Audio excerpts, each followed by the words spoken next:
The unsettling encounters on Elm Street. It was just an ordinary suburban neighborhood, where Elm Street stood lined with charming houses and neatly trimmed lawns. Families had lived there for generations, and life was predictable. That was until the inexplicable events began to unfold, shattering the sense of safety that the community once enjoyed. My family and I moved into a quaint two-story house on Elm Street, excited to start a new chapter in our lives. The first sign that something was amiss came when our next-door neighbor, Mrs. Jenkins, shared a disconcerting story. She claimed to have seen a shadowy figure lurking in her backyard late at night, peering through her windows. At first, we dismissed it as her imagination playing tricks on her, but it wasn't long before we experienced our own strange occurrences. One evening, while I was alone in the kitchen, I heard the soft, eerie sound of children's laughter. It was unsettling because there were no children nearby, and the source of the laughter seemed to come from inside the walls themselves. I brushed it off as my imagination running wild.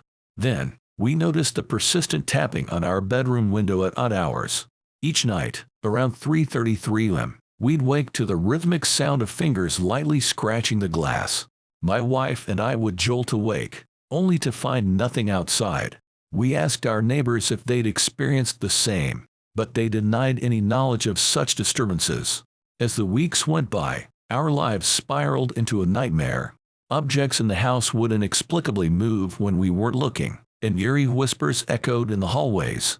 Our once happy family began to unravel under the weight of the unexplained events.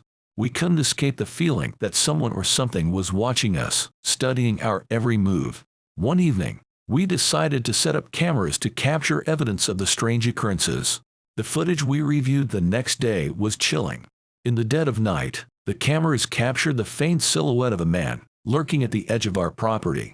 He had a haggard appearance, like a vagrant, but what unsettled us the most was the fact that he seemed to be staring directly into the camera, his eyes devoid of emotion.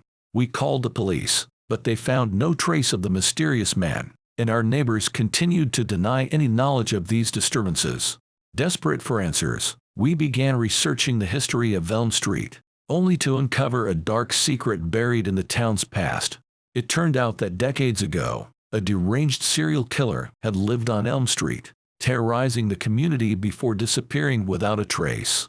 The police had never solved the case, and the nameless killer became the stuff of local legend. Now, we're left to wonder if the malevolent presence in our home is somehow connected to this unsolved mystery, a lingering darkness that refuses to be forgotten. We're trapped in a never-ending nightmare on Elm Street, surrounded by secrets and shadows, with no way of knowing what horrors await us next.